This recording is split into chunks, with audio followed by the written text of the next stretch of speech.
Hey guys, what is up? My name is Christina and today we are going to be putting together this candy dispenser kit by SparkJump. And today I have a friend today that is going to help me. What's your name? John. Hi, John. All right, so first things first, today me and John are going to help you put together this candy dispenser. But first thing that we always like to do when we're doing these SparkJump builds is we like to take everything out and place it all out in front of us on the table. It makes it really easy for when we get to a step and we need to grab something. It's all right there in front of us instead of trying to search through our box and through everything that's in here. So let's go ahead and set everything up. All right, so we went ahead and laid all of our materials out. One thing to note though is that you are going to need a hammer for hammering in nails, and that does not come with the kit, so make sure you have your own hammer. Another thing is that I always like to have eyewear available for us because the first step we are going to be sanding, and eye protection is very important to not get wood in your eyes. Step number one. There we go. All right, so first things first is we are going to need sandpaper because our first step is going to be sanding all of the wood pieces that we have with sandpaper. But first, before we get started, we are gonna need eyewear because we wanna make sure that we don't get wood pieces in our eyes. So let's get to sanding. So one thing to know while we're sanding is that these here are the wood grains. So we never actually want to go against the wood grains going this way. We always want to go with the wood grains this way while we're sanding.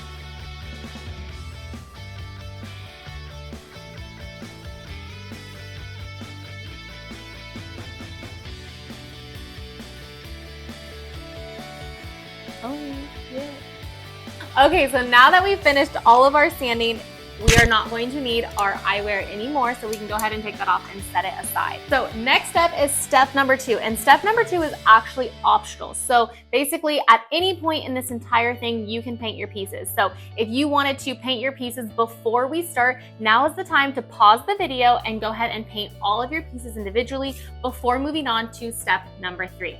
Step number 3.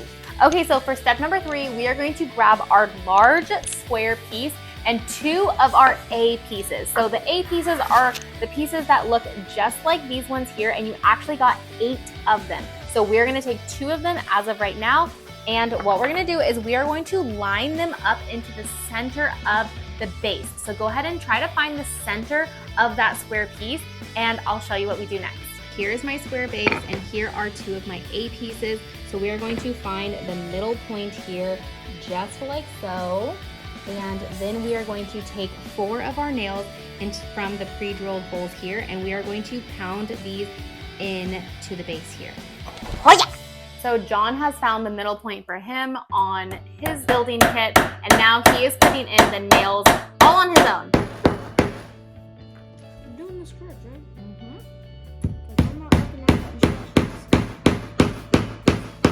So this is what it currently looks like, and he went ahead and nailed in the 2 here and the 2 here. That keeps these from moving around. So next up is we are actually going to do 4 different layers of these, each time alternating. So the next ones are going to go on like this. So because these ones are laying long ways this way, we are now going to lay these ones short ways. Next, pound these in with 4 nails. And then we are going to do our 3rd layer, which is going to be the opposite. Just like that, pound in our 4 nails here, and then we are going to do this one here. So each time we are alternating. So let's go ahead and nail all these down now.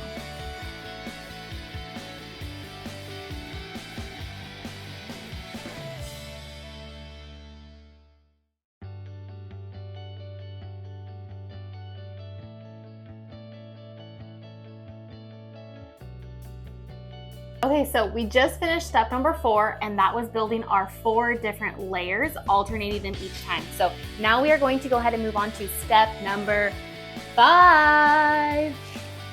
Come on. 5. There we go. Step number 5 is next. Okay, so for step number 5, you are going to need your slide piece, which looks just like this one here, and your 2 side slide pieces, which are 2 matching pieces that look just like this, and they are smaller. We have 2 pre-drilled holes in each one.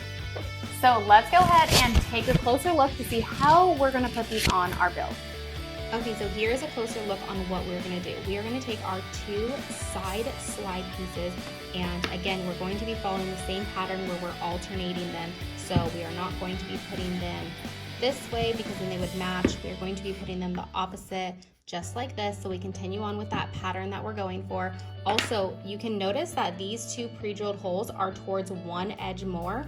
That side that is closer is going to go towards the side of the edge here on both of them. So again, these 2 pre-drilled holes are going to go on the outer side here, just like that. So we are going to hammer these 2 pieces in. After we hammer those 2 pieces in, it is very important that this piece here, once these are hammered in, can slide in and out, because that's how we're going to make this work. So we went ahead and spent a little extra time and really rounded these edges and sanded the sides really well, so everything was really nice and smooth on this one. So let's go ahead and construct this part now.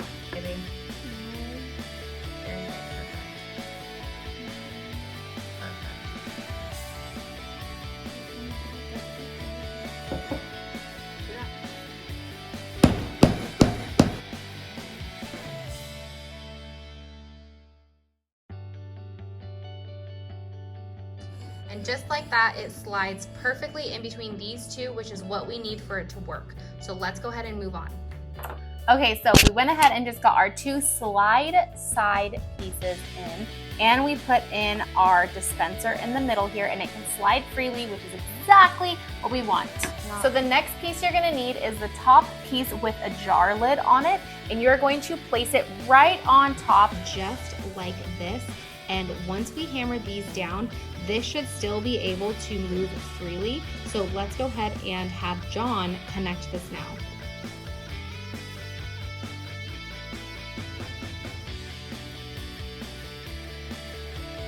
Okay, now we are moving on to step number 7. So for step number 7, we're actually gonna need our angled piece that looks just like this one here. So for your angled front piece, you're gonna want to go ahead and remove your slide here just for now. And then that is gonna give us enough room to attach this without it getting in our way, really. So we're going to attach it just like this. That way when the gumball comes out, it can go onto this little ramp here and slide down. So let's take a closer look. Okay, so again, we want to remove our slide like so, and the angled part here, we want to be facing this way here. That way, as something falls out of here, it is sloping towards the tower and not away, so that it'll stay in line coming out. Another thing we want to note is that this piece here, we want these side pieces to line up with the edge. So you're going to have to kind of move it around a little bit and find a sweet spot so that it is completely flush on this side as well as this side. And before we hammer this part in, we want to put the slide back in just to make sure that this does not interfere with moving our slide at all. So we are going to go ahead and attach these ones right here where they are. Okay, so when inserting your slide piece, you're going to want to attach one dowel to one side. So you can do that just by placing it on the table in front of you and just giving it a few slight hammers until it is nice and flush on the back side here.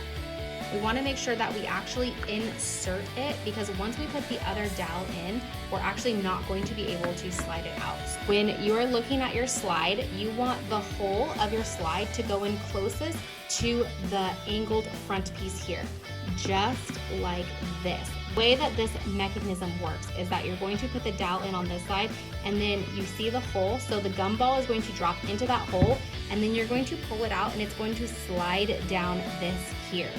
So you're gonna go ahead and want to insert the dowel just like so and give it a few slight hammer taps just until the underneath is nice and flush with it. Okay guys, our build is actually done. All we need to do now is make sure that you wash your jar before you attach it. We're gonna go ahead and attach this part here and screw it on so that it's in place. So now John is going to go ahead and demonstrate how it works. All you're going to do is pull this little piece out here, and the candy is going to roll down the front slide piece and come right out into your hand.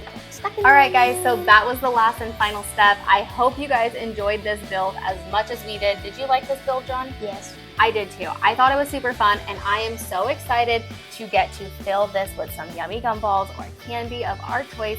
So overall, I hope you guys enjoyed this, and we will see you on the next build. Bye!